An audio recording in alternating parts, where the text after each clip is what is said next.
नमस्कार साथियों, आज हम इस वीडियो में बात करेंगे भारत की एक ऐसी महान शख्सियत की, जो आगे आगे चले तो पूरा देश इनके पीछे चला।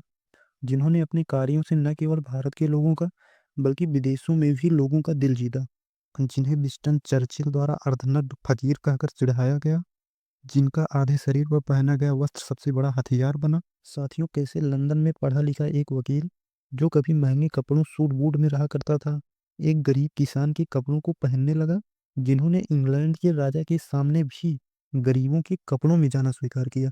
हम बात कर रहे हैं हमारे राष्ट्रपिता महात्मा गांधी की, जो कभी वेस्टर्न कपड़ों के शौकीन हुआ करते थे, जो कभी अंग्रेजों की लाइफस्टाइल से प्रभावित हुआ करते थे, जो कभी महंगी वस्तुओं पर पैसे खर्च किया करते थे।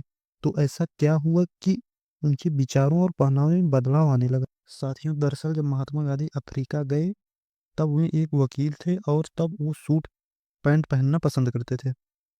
लेकिन जब उन्होंने अफ्रीका में अंग्रेजों का काले लोगों के प्रति गलत व्यवहार को देखा और देखा कि कैसे अंग्रेज वहाँ के लोगों का शोषण कर रहे हैं, जिसको देखकर गांधी जी बहुत दुखी हुए और यहीं से गांधी जी के विचारों में बदलाव आना शुरू हुआ। 1915 में जब वे भारत लौटे, तो उन्हें लगा कि अगर हमें इन लोगों का नेतृत्व करना है, तो सबसे पहले हमें इनका भरोसा जीतना होगा।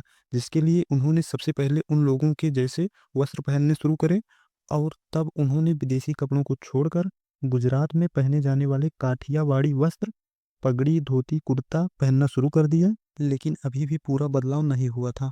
साथियों, 1921 का समय था।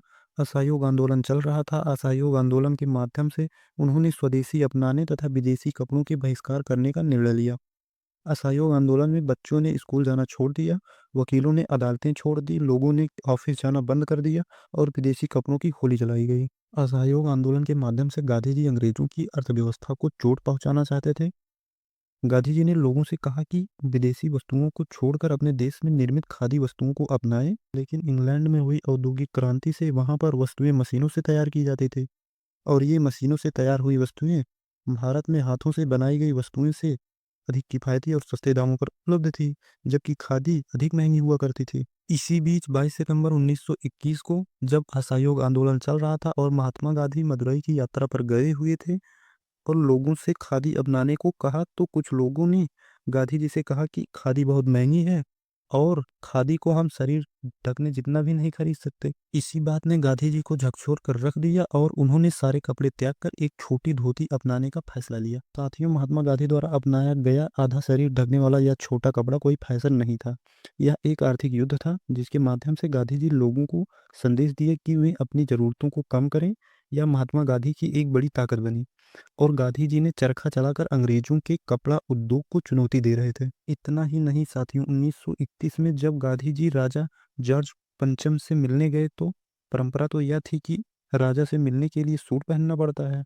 लेकिन गांधी जी ने मना कर दिया और उन्होंने अपनी छोटी धोती और शाल में गए। और जब उनसे बाद में पूछा गया कि क्या उन्हें कम कपड़ों में शर्म नहीं आई, तो उन्होंने जवाब दिया कि राजा ने हम दोनों के कपड़े अकेले ही पहन रखे थे।